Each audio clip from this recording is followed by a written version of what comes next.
naman yun. Kita katulad Guest sa and fellow tawag. of 43rd IB personnel, retired. Welcome to my place. Welcome to my And ladies. Kasama yung mga ladies siyempre yan. Mamaya nagalit yung mga ladies dyan. Ito ang ano, nung ma-assign kasi kami dito, kami yung Delta na naiwan noon dito. Kasi pinaiwan ni General Sagala na kailangan ng security yung time ni President Ferdinand Marcos Sr. Yung pang-project niya dito, kami ang bali security. Kaya nung pumunta na ng Liti, wala na, hindi na kami nakasama doon. Nakaligtas kami kay Rano. Sa parusa. Maraming hirap. Pero ganun pa man, yung ibang mga nabiktima ni Rano, ganun talaga.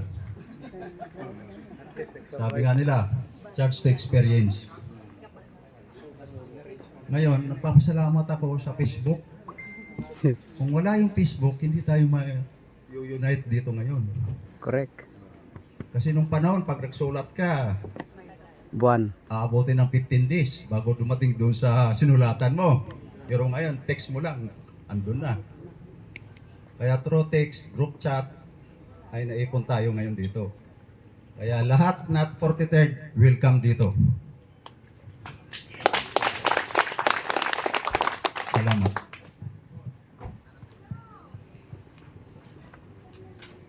Thank you, sir. I give my wholehearted salute to all of you AF members. And you are truly survived for what you have done in our country and the place that you are.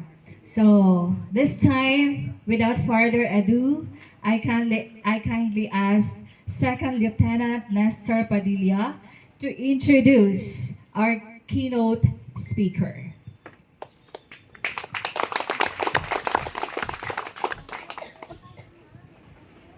Ladies and gentlemen, good morning.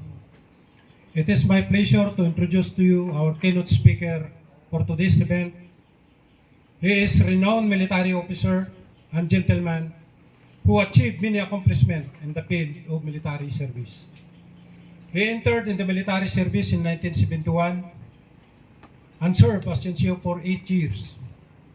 Due to its diligence and dedication to duty, he called to active duty in 1978 and served as platoon leader in Delta Company 525th Engineering Battalion Separate until 1979. Thereafter, he was reassigned to Delta Company 43rd IB, 1st Infantry Division, Philippine Army, based in Mindanao, as platoon leader, executive officer, and finally as acting company commander until 1981. In 1983 to 1986, our keynote speaker became the company commander of Alpha Company 43rd IB based in Leyte. 3 years of being company commander is a manifestation of a good and trusted leader as prerogative of the battalion commander, which is Colonel Rano. However, as required by law, he has to take his infantry officer basic course and graduated number 1 in the class. After again as commander of the Alpha Company of 43rd IB 88, still stationed in Leyte. This speaker is also a graduate infantry officer advanced course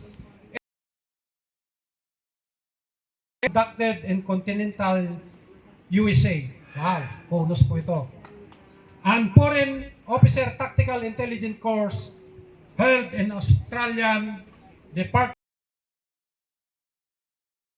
began the Professional Industry Security Management Program conducted by the Philippine Society for As far as I know, at present, our keynote speaker operated in Region 3. Our keynote speaker holds a master's degree in public. For his awards, decoration, and medals, numerous awards and letter of commendation po. 3 pages po ito, kaya hindi. So, this naman, to name a few, and 2 Chief of Staff Award, Philippine Army, for being consistent top student in all his callings. A Bronze Cross Medal, a Marksmanship Badge, Pistol Expert, an Outstanding Instructor Award, and many others. Prior his retirement and position in the military service, the following Motor Brigade, CB90. Executive Officer 60IB, CB90PA. Battalion Commander, Onsas Battalion, Contingent to Indonesia.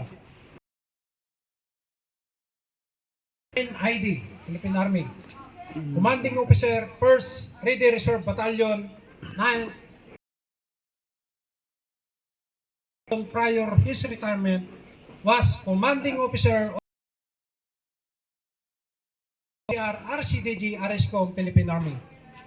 Ladies and gentlemen, our